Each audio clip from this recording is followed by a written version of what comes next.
अगर आपको सांस लेना है तो आपके फेफड़ों का स्वस्थ रहना बेहद जरूरी है।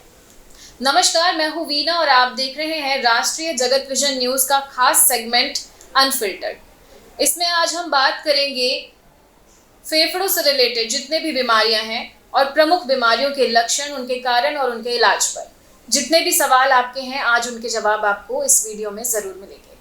फेफड़ों से संबंधित बीमारियों के लिए बात करने के लिए हमारे साथ आज शहर के जाने माने डॉक्टर अमित असाटी जी मौजूद हैं। सर, आपका बहुत स्वागत है। नमस्ते, थैंक यू। आप लोगों का बहुत बहुत धन्यवाद। बहुत ही तेज़ी से बढ़ रही एक सांस की बीमारी जो लगातार प्रदूषण और हमारे दैनिक एक्टिविटीज़ और एक्सपोजर की वजह से दिन पर दिन बढ़ते जा रही है। उस विषय में मैं अपने विचार, अपना अनुभव साझा कर सकूं, मेरे लिए बहुत गर्व की बात है। धन्यवाद। सर, हमारे दर्शकों को आप सबसे पहले बताइए कि COPD क्या होता है, क्योंकि अस्थमा के बारे में तो लोगों ने आमतौर पर काफ़ी कुछ सुन रखा है, लेकिन COPD क्या होता है? COPD जिसका फुल फॉर्म हुआ क्रॉनिक ऑब्स्ट्रक्टिव पल्मोनरी डिसीज़, जिसे हम अपने लोकल लैंग्वेज में दमा भी कहते हैं। यह बीमारी फेफड़ों की बीमारी है जिसमें श्वास नली में सिकुड़न पैदा हो जाता है। अब ये इसका मुख्य कारण तो लगातार स्मोकिंग करना या प्रदूषण में रहना, धूल धुएं का बहुत ज़्यादा लंबे समय तक एक्सपोजर होना, या घर में धुएं का, जैसे खाना बनाते समय कोल या लकड़ी के धुएं का, या वर्क प्लेस में डस्ट और धुएं का, और जो मुख्य कारण जो हम सभी जानते हैं दमा का, वो तो स्मोकिंग है ही। ये COPD जो है कोई आम बीमारी है, हर किसी को हो सकती है? जनरली COPD स्मोकर्स जो होते हैं, क्रॉनिक स्मोकर्स, मुख्यतः उनमें होती है। और या तो जो चाहे वो इवन पैसिव स्मोकर्स, जो मतलब इनके स्मोकर्स के साथ में रहने वाले लोगों को भी हो सकती है। और दूसरा जो है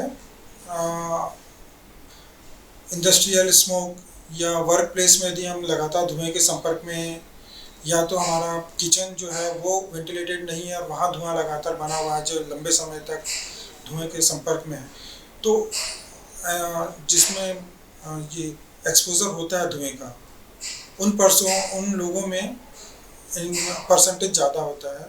सर, इसके मुख्य लक्षण क्या होते हैं COPD के? COPD के मुख्य लक्षण तो श्वास की तकलीफ होती है। श्वास की तकलीफ खासकर शारीरिक क्रिया, या जैसे चलते समय, सीढ़ी चढ़ते वक्त, है ना, इन सब शारीरिक क्रियाओं के समय सांस फूलना और छाती भारी हो जाना, और कफ होना, लगातार खांसी होना, खांसी के साथ कफ या थूक बनना, जैसे सफ़ेद कलर का या पीले कलर का, हरे कलर का थूक बनना, या बात करते समय घरघराहट की आवाज़ आना, जिसे हम लोग विस्लिंग कहते हैं, सीटी जैसे बजना, है ना, और पेट फूलना, छाती की वजह से पेट भी फूलने लगता है। बीमारी आगे बढ़ती है तो उसका वजह से पैरों में सूजन होने लगती है, वजन कम होने लगता है। तो ये दमा के मुख्य लक्षण हैं। श्वास, खांसी, कफ बनना, वजन कम होना जी। और COPD का मुख्य कारण तो जैसे आपने बताया कि ये स्मोकर्स को ज़्यादा होता है। उसके अलावा और क्या हो सकता है? जैसे घर में जैसे कुछ महिलाएं लकड़ी में खाना बनाती हैं, तो उन चूल्हों की वजह से भी? हाँ, लगातार धुएं के संपर्क में रहने से जो हमारी श्वास नलियाँ हैं, है ना, जैसे ये हमारा श्वास नली है, तो जो लंबा लगातार धुएं के संपर्क में रहने से श्वास नली, जो नॉर्मल श्वास नली की ओपनिंग आप देख रहे हैं, ये विंड पाइप जो है, नॉर्मल जो ओपनिंग है वो धीरे धीरे कम होने लगती है ना।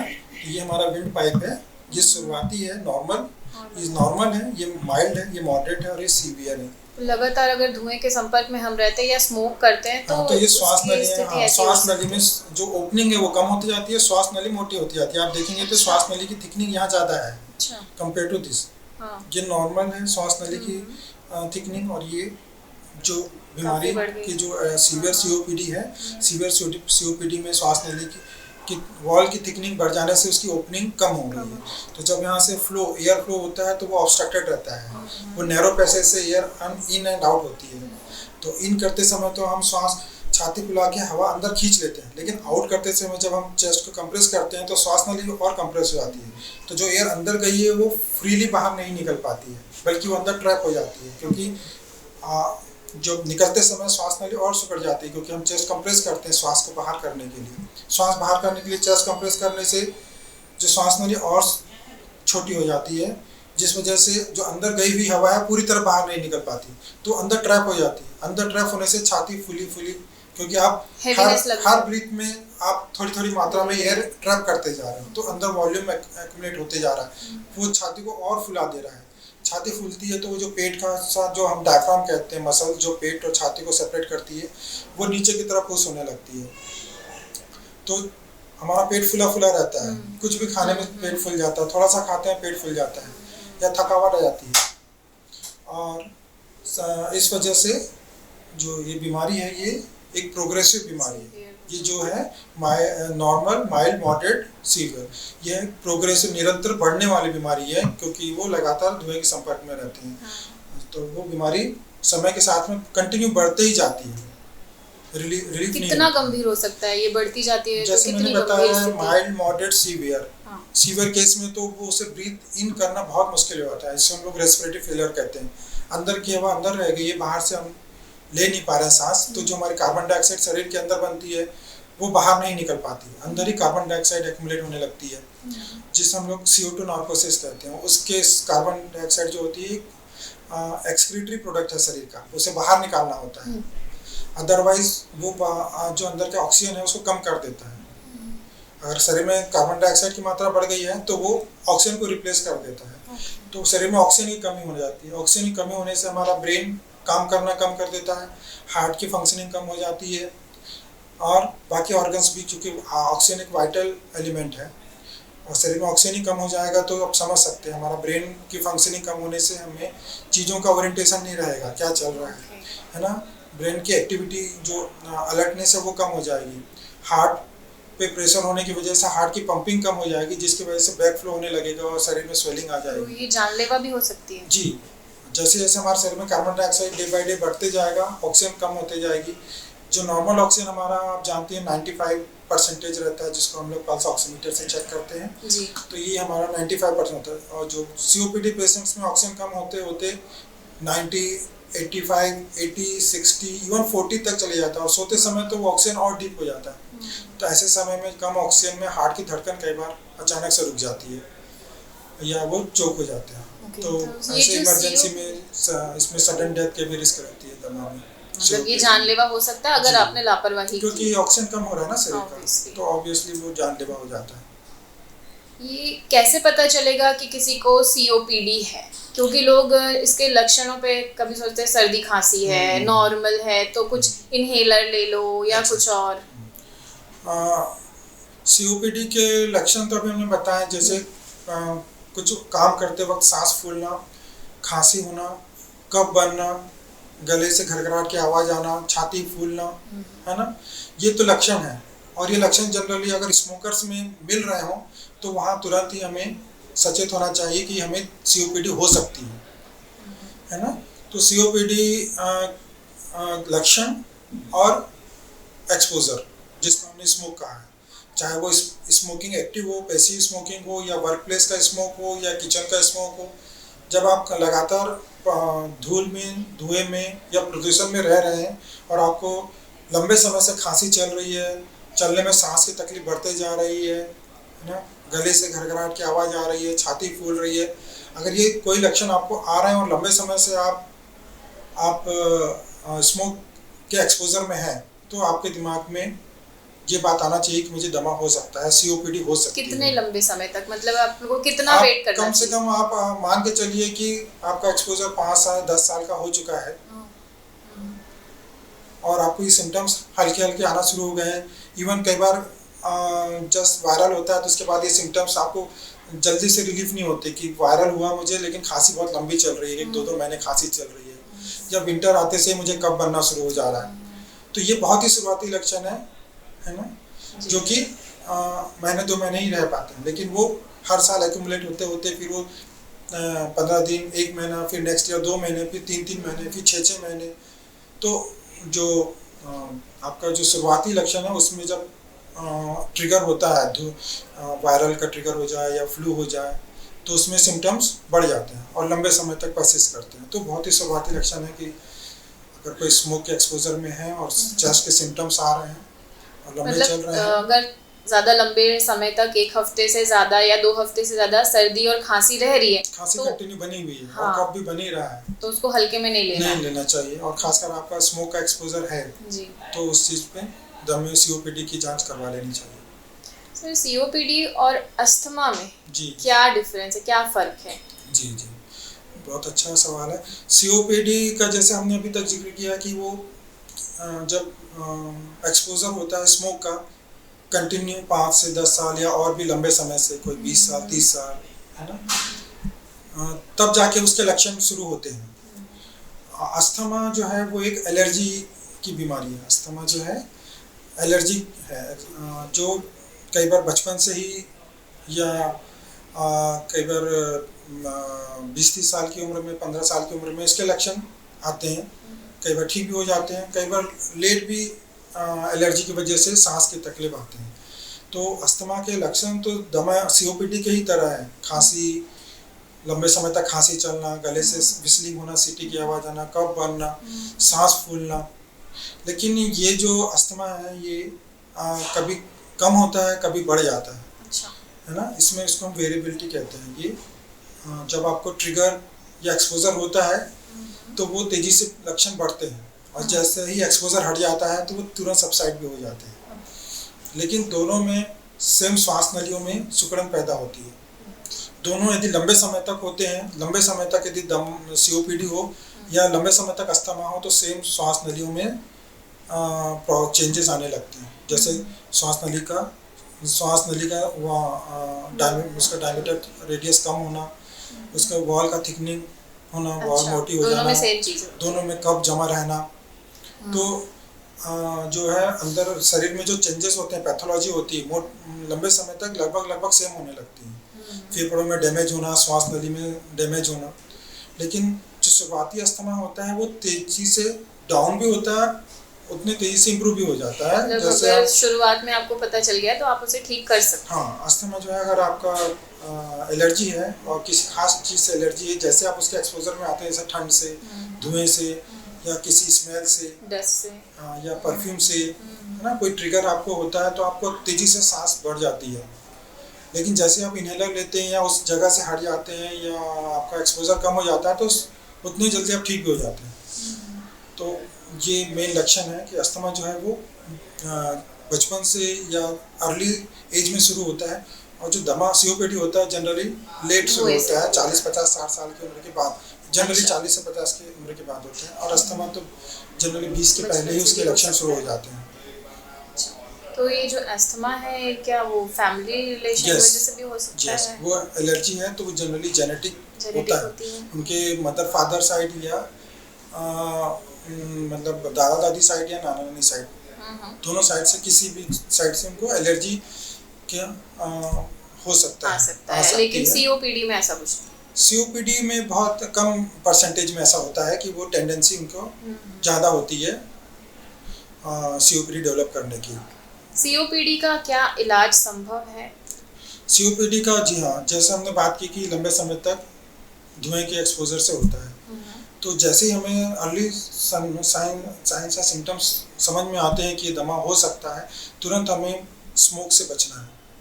इन जनरल भी हमें पॉल्यूशन और स्मोक से तो बचना ही है, स्मोकिंग तो बिल्कुल नहीं करनी है, क्योंकि ये जब तक डिटेक्ट होता है तब तक काफ़ी डैमेज कर चुका होता है। लेकिन फिर भी जब हम अगर अर्ली स्टेज में या डायग्नोस कर लेते हैं तो पहला मुख्य जो ट्रीटमेंट इलाज है कि अवॉइड स्मोकिंग। दूसरा थेरेपी पार्ट से जाएँ तो इनहेलर्स बहुत अच्छे होते हैं जो श्वास नलियों को ओपन करते हैं और सिम्टोमेटिक रिलीफ मिलता है। तो लंबे समय तक इनहेलर लेना होता है, हमेशा के लिए स्मोकिंग से और स्मोक से दूर रहना होता है। बाकी फिजियोथेरेपी, डाइट, इन चीज़ों से भी हम अपने दमे को काफ़ी तक सुधार सकते हैं। क्योंकि ये दोनों बीमारियां जो है ये आपकी रोज़मर्रा की ज़िंदगी को काफ़ी इफ़ेक्ट करती हैं। बिल्कुल। तो अपनी लाइफ में ऐसे क्या चेंजेस करें कि हम इनसे बच सकें? जी। सबसे पहली बात हमने ज़्यादातर जो बात की हमने अभी एक्सपोज़र की बात की है। जी। ये एक्चुअली में बाहर कोई ना कोई ट्रिगर आपको हो रहा है जिसकी वजह से लंबे समय में आपको सीओपीडी हो रही है या अस्थमा भी जैसे कह लें, अस्थमा की बात की तो जी। वो भी किसी ट्रिगर से हो रहा है। तो सबसे पहले हमें ट्रिगर कंट्रोल करना होगा या रिस्क फैक्टर को कंट्रोल करना होगा। हमेशा साफ सुथरी जगह रहना, वेंटिलेटेड प्लेस में रहना, डायरेक्ट कोल्ड वेव से, कोल्ड एयर से बचना, क्योंकि जो एसी की हवा होती है वो टेम्परेचर तो कम होता है लेकिन वो ड्राई भी होती है। तो जो ड्राई एयर होती है वो भी हमारे सांस नली के जो एयर को, जो मॉइस्चर को कम करने से उसमें भी इरिटेशन करती है। तो कुछ लोगों को ड्राई एयर की वजह से अस्थमा और लंबे समय से रहने से सीओपीडी हो सकती है। तो हर वो चीज़ जो आपकी श्वास को अफेक्ट करती है, चाहे वो स्मोक हो, चाहे वो स्मेल हो, चाहे वो डस्ट हो, चाहे पॉल्यूशन हो, इन सभी चीज़ों को आपको ध्यान रखना होगा, खुद पहचानना होगा, ध्यान रखना होगा और बचना होगा। जैसे आप जिम जा रहे हैं लेकिन वहाँ पर कंटिन्यू आपको स्मेल आ रही है ना, कारपेट की स्मेल हो, चाहे किसी इंस्ट्रूमेंट की स्मेल हो, चाहे सराउंडिंग की स्मेल हो, आप डेली अगर उसका एक्सपोजर होगा तो वो धीरे धीरे आपको एलर्जी डेवलप कर देगा। वो उसका लक्षण एक दिन में नहीं आएगा, स्मेल भी कर सकती है। बिल्कुल। और पता चल जिस कमरे में आप रह रहे हैं, जो टॉयलेट यूज़ कर रहे हैं, किचन में रह रहे हैं, वहाँ पर मॉइस्चर है, सीलन है, फंगस हो रखी है, लेकिन या घर में कॉकरोच बहुत हो रखे हैं, किचन में कॉकरोच बहुत हो रखे हैं, है ना, या पुरानी किताबें पड़ी हैं, कबर्ड में पड़ी हैं, कपड़े पुराने पड़े हैं जिससे स्मेल आ रही है लेकिन आप उसको अवॉइड कर रहे हैं, तो वो कुछ समय में, महीने 2 महीने 3 महीने में और लंबे समय में फिर वो एलर्जी, अस्थमा और फिर सीओपीडी डेवलप करते हैं। तो स्मेल, स्मोक, डस्ट, पॉल्यूशन, ये जो बेसिक चीज़ें हैं ये तो रखना ही है। और बाकी एलर्जी से रिलेटेड तो बहुत सारी चीज़ें हैं, चाहे वो फूड हो, खाने में हमें ध्यान रखना कि प्रिजर्वेटिव्स नहीं होने चाहिए। हाँ, मैं वही आपसे पूछना चाह रही थी कि डाइट कितना इफेक्ट करता है इन दोनों बीमारियों में, डाइट का भी कोई रोल है? जी, दोनों बीमारियों की अगर हम बात करें कि डाइट, पहले अस्थमा एलर्जी की बात करें तो डाइट तो हम जानते हैं कि कैसे हमारे एलर्जी को कंट्रोल करता है ना, क्योंकि आजकल फूड में कई सारी चीज़ें केमिकल मिली हुई होती हैं, अब वो प्रिजर्वेटिव हो या कलर हो, है ना, अब वो केमिकल हमारे शरीर में एलर्जी डेवलप कर सकता है। तो इन सब चीज़ों से हम बचना चाहिए। दूसरा, अगर हेल्दी डाइट तो एक अलग ही टॉपिक है, उस पर तो वो बहुत ही ज़रूरी है आप बॉडी इम्यूनिटी को बैलेंस रखने के लिए जी। और सीओपीडी में यदि डाइट की बात करें, चूँकि जैसे मैंने पहले बताया कि फेफड़ा फूलने की वजह से पेट भी फूल जाता है ना, तो थोड़ा भी खाते हैं तो वो सांस फूल जाती है और खाना ज़्यादा खा नहीं पाते हैं। तो ऐसे केस में उनको थोड़ा थोड़ा फ्रिक्वेंटली खाना होता है, एक साथ ज़्यादा वॉल्यूम में खाना नहीं खा सकते। दूसरा, उनको डाइट में प्रोटीन बढ़ाना होता है, क्योंकि उनका मसल मास कम हो जाता है सीओपीडी, तो high protein diet COPD patients के लिए बहुत ज़रूरी है और स्मॉल एंड फ्रिक्वेंट मील बहुत ज़रूरी है। ये 2 चीज़ जो मैं, बाकी हेल्दी डाइट तो हम सभी के लिए ज़रूरी है, लेकिन अगर सीओपीडी मरीज है तो उनको अपना प्रोटीन डाइट बढ़ाना होगा जी, और दूसरा मील, थोड़ा थोड़ा मील बार बार लेना होगा, एक साथ तो ज़्यादा नहीं खा पाएंगे। आपसे ये जानना चाहेंगे, आजकल स्मोक करना जो है लोगों ने फैशन बना के रखा हुआ है। बहुत सारे सेक्टर्स ऐसे हैं जहाँ 90% लोग स्मोक करते हैं और वहाँ पे स्मोकिंग जोन बनाते हैं। तो आपसे मैं चाहूँगी कि आप हमारे दर्शकों को हमारे वीडियो के माध्यम से एक मैसेज दें कि युवाओं को इनसे बचना चाहिए और क्यों बचना चाहिए। एक्चुअली में युवा ग्रुप में रहते हैं, एक दूसरे से उसको फैशन मानते हैं और वो धीरे धीरे उनकी आदत बन जाती है। शुरुआत तो वो ग्रुप में करते हैं, लेकिन निकोटिन एडिक्शन जो होता है वो दुनिया का सबसे बड़ा एडिक्शन माना जाता है। एक बार उसके चंगुल में फंसने से उससे निकल पाना बहुत मुश्किल होता है। तो शुरुआत तो ग्रुप में हो जाती है, बॉयज़ हो गर्ल्स हो, लेकिन वो 1-2 साल बाद आपको उससे बाहर निकलना बहुत मुश्किल हो जाता है, बहुत मुश्किल हो जाता है। फिर आप घर में रहते हैं, समाज में रहते हैं, तो फिर वो चीज़ एक बहुत बुरी लगती है।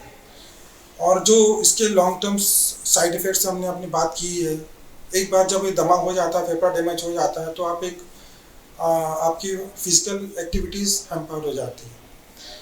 दिन भर ऑफिस में खांस रहे हैं, कब बन रहा है, आप ठीक से अपने कलीग से बात नहीं कर पा रहे हैं। ये सब चीज़ें 2-3 साल 4 साल के बाद समझ में आती है कि मुझे तो लगातार खांसी रहती है, मैं किसी से बात ही नहीं कर पाता हूँ, बार बार मुझे कफ निकालने के लिए बाहर जाना पड़ता है, बहुत बुरा लगता है, मैं अपने क्लाइंट को बात नहीं कर पाता हूँ। तो ये चीज़ें ऐसी हैं कि अगर आप स्मोकिंग से शुरू से बच के रहेंगे तो बाद में इसके गिरफ्त में नहीं फंसेंगे। अदरवाइज़ बाद में आप समझ के भी उसको अवॉइड नहीं कर पा सकते, इससे आपका प्रोफेशनल लाइफ बहुत ज़्यादा अफेक्ट होगी। ये चीज़ें एक्चुअली में डायरेक्ट समझ में नहीं आती हैं, लेकिन जब आप अपने क्लाइंट से बात करते हैं, है ना, अगर वो सेंसिटिव है तो इन सब चीज़ों को वो बहुत माइंड कर लेता है। इवन आपका ऑफिस भी है, आपके मैनेजर हैं, वो चीज़ों को माइंड करते हैं और इससे आपका जो है प्रोफेशनल लाइफ इम्पैक्ट होती है।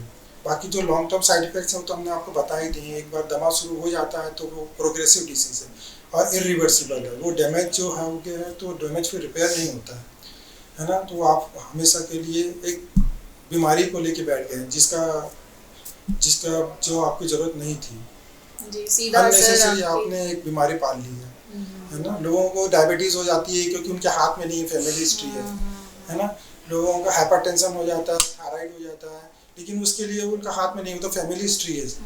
लेकिन स्मोकिंग तो कोई फैमिली हिस्ट्री नहीं है ना। वो तो आप अपना खुद की विल पावर से उसको कंट्रोल कर सकते हो। तो ग्रुप में एक अच्छा माहौल बनाइए और इस चीज़ को आप सब लोग मिल के इस ग्रुप से हटाइए, तो वो सब लोग बीमार होने से बच सकते हैं। अदरवाइज एक नशा शुरू होता है, उससे फिर रिलेटेड दूसरा नशा शुरू होता है, फिर तीसरा नशा शुरू होता है। और आजकल चूँकि सब बच्चे अलग रहते हैं, ज़्यादातर बच्चे जॉब की वजह से, तो कोई रोक टोक होती नहीं है और बीमारी वो नशा जो है एक से दूसरा, दूसरे से तीसरे पे बढ़ते जाता है।